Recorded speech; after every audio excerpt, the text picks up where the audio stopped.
ናችሁ ውድ ቤተሰቦችን? ያለው እግዚአብሔር ይመስገን። እንግዲህ ዛሬ ይዤላችሁ የመጣሁት የአማርኛ ፊደላትን በእንግሊዘኛ መጻፍ ወይም ማንበብ እነዚህ እናያለን ማለት ነው። ስለዚህ የአማርኛ ፊደላትን ሁሉንም እናያለን ማለት ነው። ለዛሬ ግን ከሀ እስከ መ ያሉ ፊደላትን በእንግሊዘኛ እንዴት መጻፍ እንዳለብን ወይም ደግሞ እንዴት ማንበብ እንዳለብን እናያለን።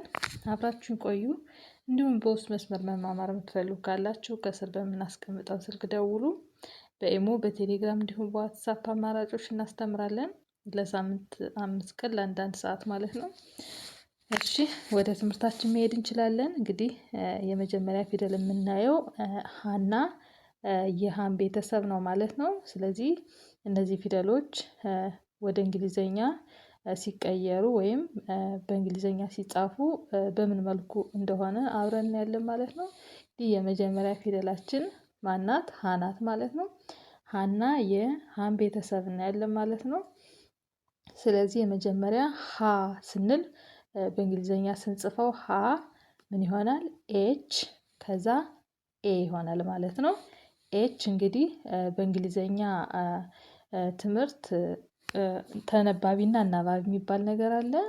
ወይም ኮንሶናንት እና ቫውል ማለት ነው። ኮንሶናንት ማለት ተነባቢ ነው።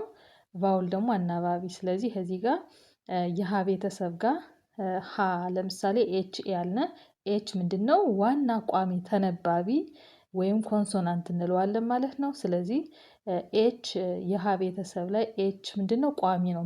መያዝ አለባችሁ ግዴታ ወይም ማወቅ አለባችሁ ማለት ነው። ሁሉም የሀ ቤተሰብ ላይ ማን አለ? ኤች አለ።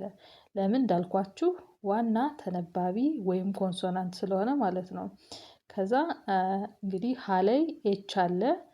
ከዛ ምን አለ? አናባቢ አለ ብያችኋለሁ። አናባቢ በእንግሊዘኛ ቫውል ማለት ነው። ስለዚህ ቫውሏ ኤ ናት ማለት ነው። ስለዚህ ሀ ስንል ማን ብለን ነው የምንጽፈው? ኤች ኤ ኤች ኤ ሀ እንለዋለን። ከዛ ወደ ሀ ቤተሰብ ሁለተኛ ፊደል ስንሄድ ሁ ነው አይደለ? ሁ ደግሞ ወደ እንግሊዘኛ ሲቀየር ወይም በእንግሊዘኛ ስንጽፈው ምን ይሆናል? ኤችን እንዳልኳችሁ ትወስዳላችሁ። ተነባቢ ወይም በእንግሊዘኛ ኮንሶናንት ነው ብያችኋለሁ። ስለዚህ ኤችን ትወስዳላችሁ። ከዛ አናባቢ ወይም ቫውል ሁለተኛ ፊደል ላይ ማንን ነው የምትወስዱ? ዩ። ስለዚህ ምን ይሆናል? ኤች ዩ። ሁ ስትሉ ኤች ዩ ይሆናል ማለት ነው። ስለዚህ ይሄ ሁለተኛ ፊደል ነው ማለት ነው።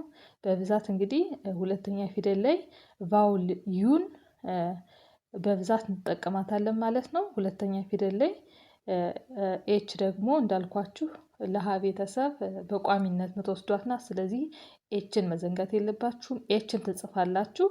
ከዛ ሁለተኛ ፊደል ላይ ዩን ስጽፉ ሁ ይላል ማለት ነው። ከዛ ወደ ሶስተኛ ፊደል ሂ ስንሄድ ደግሞ እንዳልኳችሁ ኤችን ትወስዳላችሁ መጀመሪያ ልክ እንደ ሀና እንደ ሁ ማለት ነው። ኤች ኮንሶናንት ወይም ተነባቢ ትወስዳላችሁ። ከዛ አይን ትወስዳላችሁ። ቫውል ወይም አናባቢ ኤች አይ ይሆናል። ሂ ኤች አይ ከሆነ ሂ ይሆናል ማለት ነው። ቀጥለን ወደ አራተኛ ፊደል ስንሄድ አራተኛ ፊደል ሀ ነው። ሀ አይደለ? ሀ ሁ ሂ ሀ። አራተኛ ፊደል ላይ በተመሳሳይ እንዴት ነው የምንወስደው? ኤችን እንወስዳለን። ከዛ ኤን እንወስዳለን ማለት ነው። ልክ እንደዚህ እንደመጀመሪያው ፊደል እንደ ሀ ማለት ነው። ስለዚህ ኤች ኤ ይሆናል ማለት ነው። ሀን ስጽፉ መጀመሪያ ኤች ከዛ ኤ ሀ ይሆናል። ከዛ ወደ አምስተኛ ፊደል ስንሄድ አምስተኛ ፊደል የሀ ቤተሰብ ማነች? ሄ ነች። ወደ እንግሊዘኛ ስንቀይረው ወይም በእንግሊዘኛ ሲጻፍ ደግሞ መጀመሪያ ኤች ከዛ አይ ከዛ ኢ ኤች አይ ኢ ይሆናል ማለት ነው። እንግዲህ ኤችን ተነባቢ ናት ብያችኋለሁ። የሀ ቤተሰብ ላይ ሁሉም ላይ ወስደናል አይደል? ልክ እንደሌላው ትወስዳላችሁ። ልዩነቱ አናባቢው ነው ማለት ነው። ከኤች በኋላ ያለው አናባቢ አይና ኢ ይሆናል ማለት ነው። ሄ በዚህ መልኩ ይነበባል ወይም ይጻፋል ማለት ነው። ከዛ ስድስተኛ ፊደል ህ ላይ ስንሄድ ደግሞ ህ ምንም አይነት ምን የለውም ቫውል ወይም አናባቢ የለውም ማለት ነው። ተነባቢ ኤችን ብቻ እንጽፋለን። ስለዚህ ስድስተኛ ፊደል ላይ በብዛት ልብ የምትሉት ነገር ምንድነው? የተለያዩ ናቸው። ስድስተኛ ፊደል ላይ ስትጽፉ ሌሎቹንም የምናያቸው ይሆናል ማለት ነው። ምንድነው? ምንም አይነት ቫውል የለውም። ኤች እዚህ ጋር እንደ ማንኛውም ኤችን ወስደናል አይደል? ሌሎችም ጋር ሃም፣ ሁም፣ ሂም፣ ሀ፣ ሄ፣ ህ እዚህ ጋር እስከ ሄ ድረስ ኤችን ወስደናል። እዚህ ጋር ህም ኤችን እንወስዳለን። ነገር ግን ልክ እንደ ሌሎቹ ምን የላቸውም? አናባቢ የለውም። ኤችን ብቻ እንጽፋለን ማለት ነው። እዚህ ጋር ህ ስንል ኤች ይሆናል ማለት ነው። ከዛ ወደ ሰባተኛ ፊደል ስንሄድ ደግሞ ሆ ነው። ሆ ላይ ደግሞ ምን ይሆናል? ኤች ኦ ይሆናል ማለት ነው። የመጀመሪያው ኤች ምንድነው? ተነባቢ ወይም ኮንሶናንት ነው ማለት ነው። ከዛ ኦ ደግሞ አናባቢ ናት። ስለዚህ እዚህ ጋር ደግሞ የምትይዙት ምንድነው? ኤች ያው እንዳልኳችሁ የሀ ቤተሰብ ላይ ኤች ምንጊዜም ተነባቢ ናት። ኤች እንደወስዳላችሁ። ከዛ ሰባተኛ ፊደል ላይ በብዛት ኦ ናት። ሽ አናባቢ ወይም ቫውል የምንላት ኦ ነች ማለት ነው። ይሄንን መያዝ ወይም መሸምደድ አስፈላጊ ነው ማለት ነው። ኤች ኦ ይሆናል። ከዛ ኋ ላይ ደረስን። እቺ ዲቃላ ሆሄ የምንላት ማለት ነው። እቺ ዲቃላ ሆሄ ደግሞ እንዴት ነው ስትጻፍ? መጀመሪያ እንደተለመደው ኤችን እንወስዳለን። ኤች ማለት ኮንሶናንት ወይም ተነባቢ ናት ብያችኋለሁ የሀ ቤተሰብ ላይ። ከዛ በኋላ ቫውል ወይም አናባቢ ዩ ኤ እንወስዳለን። በአንድ ላይ ሲነበብ ኋ ማለት በእንግሊዘኛው ስንጽፈው ኤች ዩ ኤ ይሆናል ማለት ነው። ስለዚህ እዚህ ጋር ልብ የምትሉት ነገር ምንድን ነው? ያው ኤች እንዳልኳችሁ ቋሚ ናት። ከዛ ዩ እና ኤ አናባቢ ናቸው ማለት ነው። ስለዚህ ዲቃላ ሆሄ ላይ ደግሞ በብዛት ማን አለ? ዩና ኤ አለ ማለት ነው። ይሄንን መሸምደድ ትችላላችሁ። አናባቢዎች ላይ በብዛት የሚቀየሩ ዋና ተነባቢዎች ናቸው። እሺ አሁን ፊደሎቹ ሲቀያየሩ ለመሰ እያልን ስንሄድ እንትን የሚሉ ቋሚ ተነባቢ ወይም ኮንሶናንትስ ናቸው። ለምሳሌ እዚህ ጋር ኤች ነው አይደለ? ሌሎች ላይም ደግሞ እናያለን ማለት ነው። ምናይ ይሆናል። ስለዚህ ውሃ በዚህ መልኩ ይጻፋል። እሺ ኦኬ አንዴ እንድገመው የሃንና ከዛ ወደ ለቤት እንሄዳለን። እንግዲህ ሀ ስንል ኤች ኤ ይሆናል። ሁ ስንል ኤች ዩ፣ ሂ ስንል ኤች አይ፣ ሃ ኤች ኤ፣ ሄ ኤች አይ ኢ፣ ህ ኤች፣ ሆ ኤች ኦ፣ ኋ ስንል ደግሞ ኤች ዩ ኤ ይሆናል ማለት ነው። እሺ እንግዲህ የሀ ቤተሰብ ይሄን ይመስላል። ቀጥለን የለም ቤተሰብ ምናይ ይሆናል። እሺ እንግዲህ እነዚህ ለና የለ ቤተሰቦች ናቸው እስከ ዲቃላ ሆሄያቸው ማለት ነው። የመጀመሪያዋ ለን ስንጽፍ ምንድነው የምናደርገው? ኤል ኢ ይሆናል በእንግሊዘኛው ሲጻፍ ማለት ነው። እንግዲህ የለቤተሰብ ላይ ደግሞ ዋና ቋሚ የምንላት ወይም ኮንሶናንት ወይም አናባ ወይም ተነባቢ ተነባቢ የምንላት ኤል ናት። የሀ ቤተሰብ ላይ ኤች ነው ብያችኋለሁ። ተነባቢ ኤች ነው በቋሚነት ሁሉም ፊደሎች ላይ ኤች እናስገባለን። ለቤተሰብ ላይ ደግሞ ሁሉም ፊደሎች ላይ ኤል እናስገባለን። እሺ ኤል ቋሚ ናት። የሚለያይ የአናባቢው ነው ማለት ነው። ስለዚህ የመጀመሪያ ለ ስንል ኤል ኢ ይሆናል ማለት ነው። ከዚህ ጋር የመጀመሪያ ፊደል ላይ የሀ ላይ ኤች ኤ ብለናል። እንግዲህ አናባቢው ይለያያል ማለት ነው። እዚህ ጋር የዚህ ኤ ነው የዚህ ኢ ሆኗል ማለት ነው። አናባቢው ኤል ኢ ለ ይሆናል። ከዛ ሁለተኛ ፊደል ላይ ስንሄድ ሉ ስንል ደግሞ ሉ ላይ አሁንም ኤልን እንወስዳለን። ኤልን ከወሰድን በኋላ ኤል ዩ እንላለን ማለት ነው። እሺ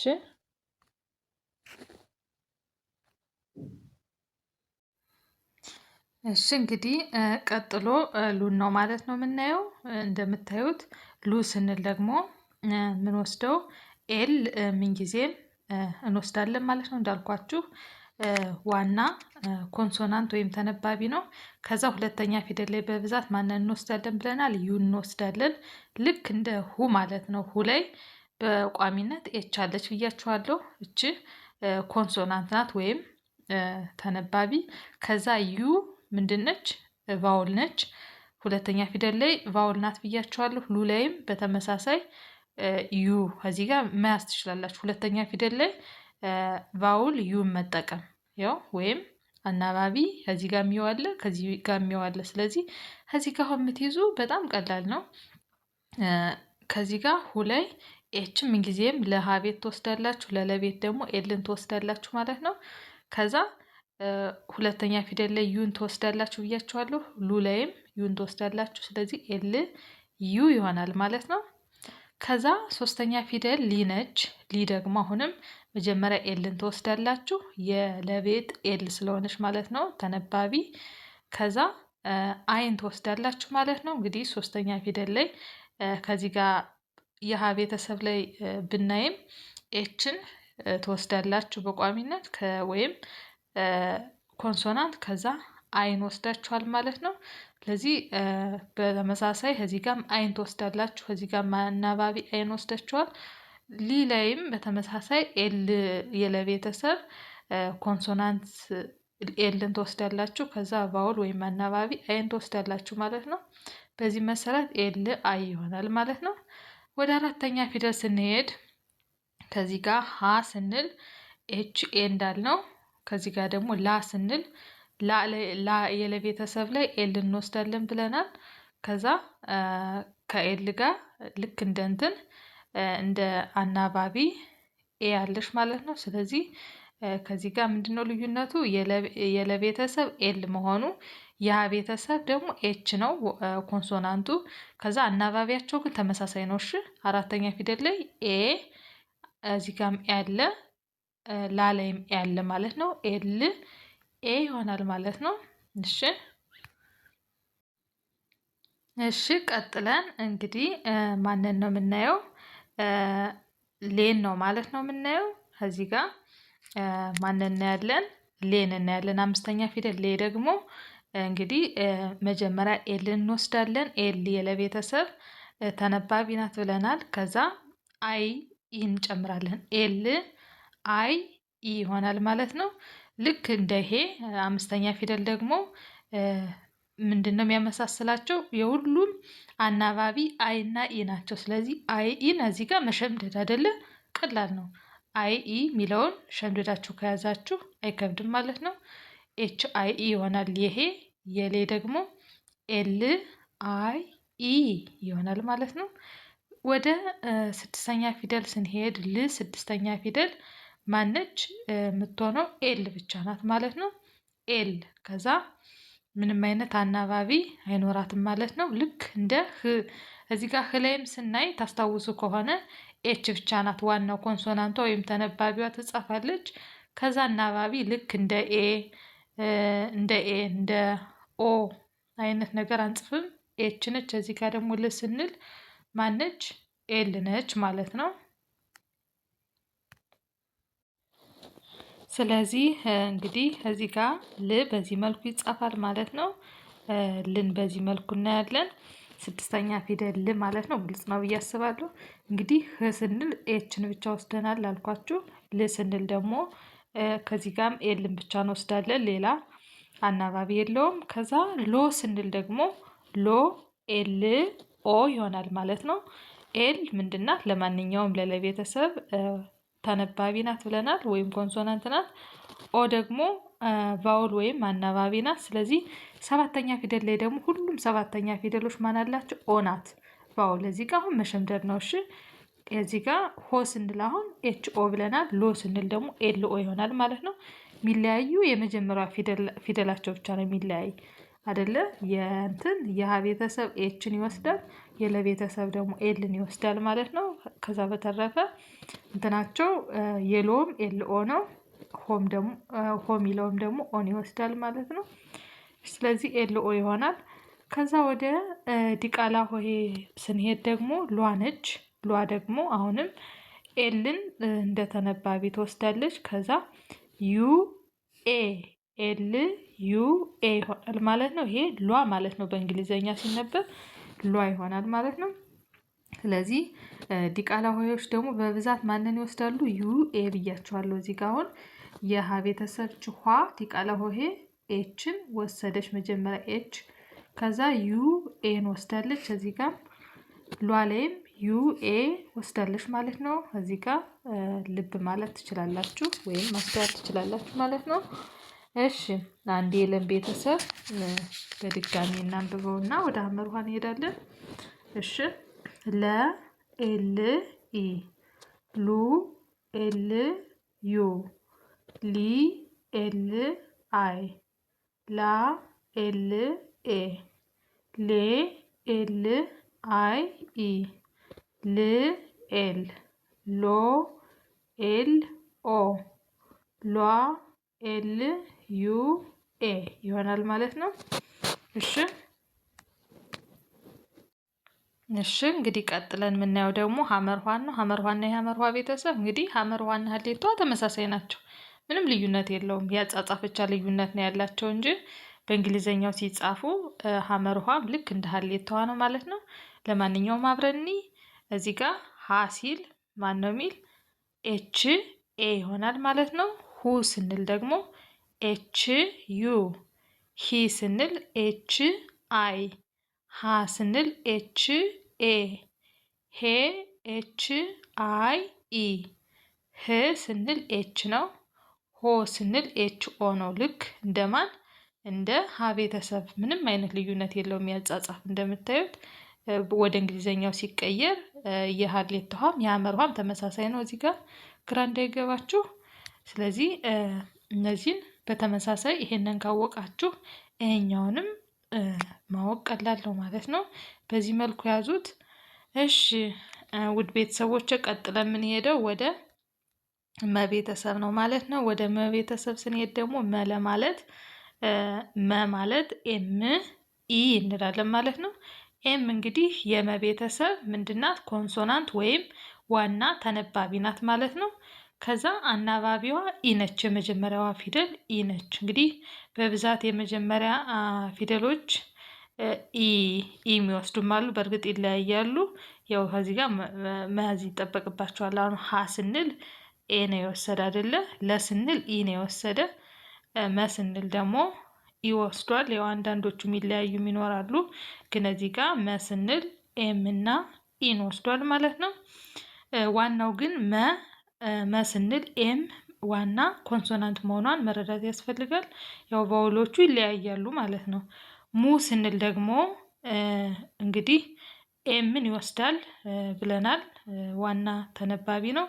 ከዛ ሁለተኛ ፊደል ማንን ይወስዳል ብያቸዋለሁ? ዩ ኤም ዩ ከላይ ጀምረን ማየት እንችላለን። አሁን እዚህ ጋር ሁለተኛ ፊደል ሁሉንም እንያቸው ከቤተሰብ ጀምረን። ሁ ስንል ማን አለ? ኤች ዩ ኤች ምንጊዜም ይህ ናት። ዩ ቋሚ ናት። ሉ ስንል አሁንም ኤል ዩ፣ ሁ ስንል ኤች ዩ፣ ሙ ስንል ኤም ዩ። ስለዚህ ዩ ከዚህ ጋር በቋሚነት ሁሉም ሁለተኛ ፊደሎች ወስደዋል ማለት ነው። ይሄንን ማወቅ ትችላላችሁ። ከዛ ሶስተኛ ፊደል ሚ ስንል ደግሞ ኤም አይ ይሆናል። እዚህ ጋር ሶስተኛ ፊደል አይ ሁሉም ይወስዳሉ ማየት እንችላለን። ያው የመጀመሪያ ፊደሎች የሁሉም ይለያያሉ። እንግዲህ ለምን የሀ ከሆነ ኤች ነው፣ የለ ከሆነ ኤል ነው፣ የመ ከሆነ ኤም ነው የመጀመሪያ ፊደሎች ወይም ተነባቢዎች። አናባቢዎች ግን እንግዲህ የሶስተኛ ፊደል ተመሳሳይ ናቸው። አይ ሂ ስንል አይ አለ፣ ሊ ስንልም አለ።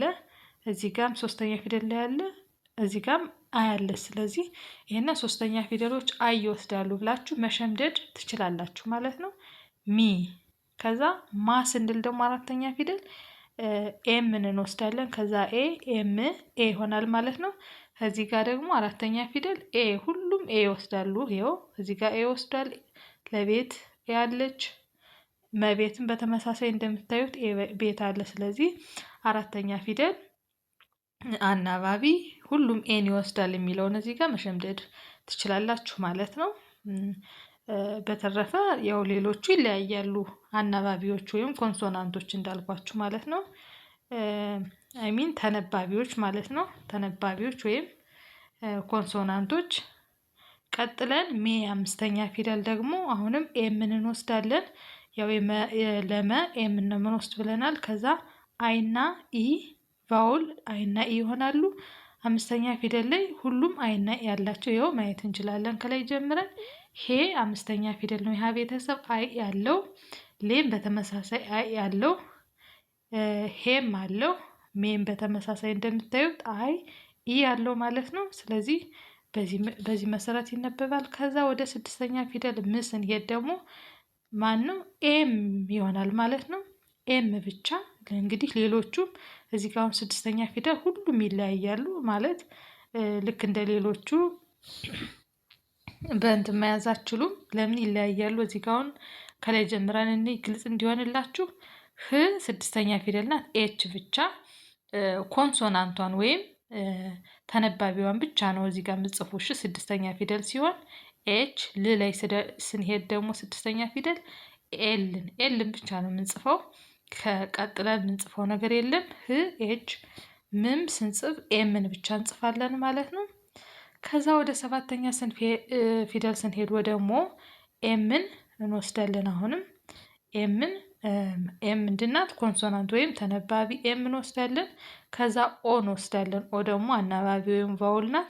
ስለዚህ ሰባተኛ ፊደል ላይ ቅድምን ብያችኋለሁ ኦ ኦ ኦ አላቸው አብዛኛው ማለት ነው። ከላይ ጀምረን ማየት እንችላለን። ሆ ስንል እዚህ ጋር ኤች ኦ፣ ሎ ስንል ኤል ኦ፣ እዚህ ጋርም ኦ አለ፣ እዚህ ጋርም ኦ አለ፣ እዚህ ጋርም ኦ አለ። ስለዚህ ኦ ሰባተኛ ፊደል ላይ ኦን መሸምደድ ትችላላችሁ ማለት ነው። ወይም ኦ እንደሚገባ እዚህ ጋር መገንዘብ ትችላላችሁ ማለት ነው። ከዛ ወደ መጨረሻው ስንሄድ ሟ ነች። ሟ ደግሞ ዲቃላ ሆሄ ናት። ሟ ላይ ደግሞ ኤም ዩኤ ይሆናል ማለት ነው። እንግዲህ መጀመሪያ ኤም ምንጊዜም ኤምን እንወስዳለን። የመ ቤተሰብ ላይ ኤምን እንወስዳለን ብለናል። ከዛ ቀጥለን አናባቢ ወይም ቫውል ዩኤን ስንጨምርበት ኤም ዩኤ ይሆናል። ስለዚህ እንደዚህ ዲቃላ ሆሄዎች ደግሞ በብዛት ዩኤን ይወስዳሉ ብያለሁ። አሁን ኋ ስንል እዚህ ጋር ዩኤን ወስደናል። ሏ ስንልም ዩኤን ወስደናል። እዚህ ጋርም ዩኤን ወስደናል። የመጀመሪያ ፊደሎች ግን ይለያያሉ። ለኋ ኤችን፣ ለለቤተሰብ ኤልን፣ ለመቤተሰብ ኤምን እንወስዳለን ማለት ነው። እንግዲህ ከዚህ ጋር በዚህ መሰረት ይሄን ማየት ትችላላችሁ ማለት ነው። እሺ ያው በዚህ መልኩ እንዳልኳችሁ ማየት ትችላላችሁ ማለት ነው። እንግዲህ ዛሬ ከሀ እስከ መ ያሉ ፊደላትን በእንግሊዘኛ እንዴት መጻፍ እንደምንችል ወይም እንዴት ልናነባቸው እንደምንችል ማለት ነው ያየን። እንግዲህ እነዚህን በደንብ አንብቡ። ነገ በቀጣይ ደግሞ ሌሎችን ፊደሎች ያላየናቸውን ፊደሎች እናያለን። ገና እስከ ፐ ያሉ እስከ መጨረሻ ያሉ ፊደላቶችን እናያለን ማለት ነው በእንግሊዘኛ እንዴት መጻፍ እንደሚችሉ። ስለዚህ እነዚህን በደንብ አንብቡ። አንዴ ለክለሳ ያክል ሃይላይትሊ እንያቸው ከሀ ጀምሮ ማለት ነው። እንግዲህ ይሄ ሀና ሀ ቤተሰብ ነው ብያችኋለሁ። እንግዲህ በእንግሊዘኛ ቋንቋ ኮንሶናንት እና ቫውልስ የሚባሉ አሉ። ሌተሮች ኮንሶናንት ማለት ምንድን ነው? ተነባቢ ነው። ቫውል ማለት ደግሞ አናባቢ ናቸው ማለት ነው። ስለዚህ ለሀ ቤተሰብ ምንጊዜም ኤችን ትወስዳላችሁ። ከዚህ ጋር ኤች እንደምትወስዱ መገንዘብ አላችሁ። ሁሉም ላይ ኤች አለ። ከዛ የመጀመሪያ ላይ ኤን አስገብተናል። ላይ ሁለተኛ ፊደል በብዛት ዩን እንደሚወስድ መገንዘብ ያስፈልጋል። ያው የመጀመሪያ ፊደል እንደ ሁኔታው ሊለያይ ይችላል። እዚህ ጋር ኤን ወስዷል፣ ለቤተሰብ ላይ ኤን ወስዷል። ያው እዚህ ጋር በደንብ ማስተዋል ይጠይቃል ማለት ነው።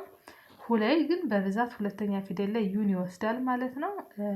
ያው የመጀመሪያው ኤች እንዳለ ሆኖ የሌሎቹም ይለያያል። እዚህ ጋር ኤል ነው የለቤት፣ ነገር ግን አናባቢው ከዚህ ጋር ሚዩ ነው፣ የለቤተሰብ ሚዩ ነው፣ የመም ዩ ነው ማለት ነው።